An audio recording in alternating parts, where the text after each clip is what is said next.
Solidarité avec les mal logés. Nous sommes tous là pour une cause. C'est pour le papier et le logement pour tout le monde. Ça fait 55 jours, c'est beaucoup. Les familles sont, maintenant ils sont dans les hôtels, mais c'est des hôtels précaires, qu'on peut dire. Il faut quand même faire un bilan de l'aspect, c'est-à-dire que comme il y a eu ce plan grand froid, l'État a été obligé quand même d'ouvrir des gymnases, des refuges. Ce qui fait que, bon an, mal an, à force que les soutiens, que les expulsés, que le directeur de cabinet, quelques élus, mais on aimerait les voir beaucoup plus présents et qui s'engagent par rapport à ce qu'ils avaient dit.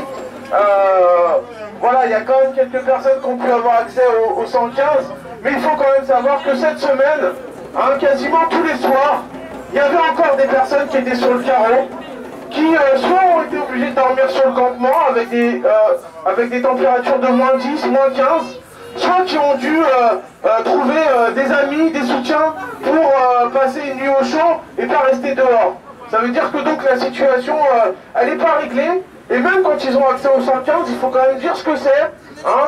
Soit c'est des refuges où voilà, il y a toutes les personnes et toute la misère du monde qui sont mises dans une salle, où c'est difficile de dormir, où il y a des personnes qui relèvent voilà, de l'hôpital ou d'autres choses, mais probablement pas de l'hébergement.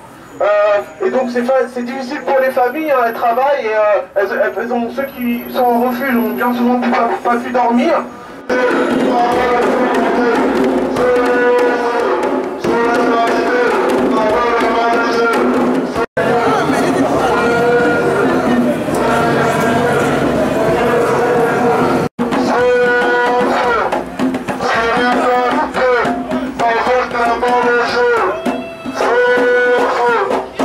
C'est pas les travailleurs pauvres ou bien c'est pas les immigrés qui sont à cause de manque de logement. Non. Donc on est tous là, on aime ce pays, on aime ces quartiers, on travaille ensemble, on aime tout le monde. Donc on veut participer dans la vie quotidienne comme tout le monde.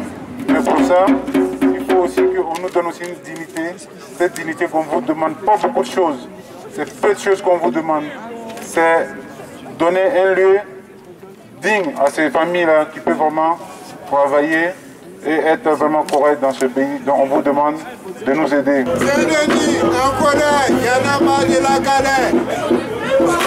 La trêve hivernale, c'est le 15 mars qu'elle se termine et que là, malheureusement, il n'y a pas de solution pour les familles et elles seront à la rue. Donc ça veut dire que la lutte, elle doit continuer. On doit essayer de continuer à construire le rapport de force, continuer à se voir, continuer à organiser des manifestations, des actions, parce que on ne peut pas laisser passer ça, parce que la politique du logement aujourd'hui, elle est en faillite complète, que ça soit sur l'accès au logement, sur l'absence de réquisition, hein, parce qu'on nous fait chier avec les histoires de 115 et compagnie, mais des immeubles et des logements vides, il y en a partout.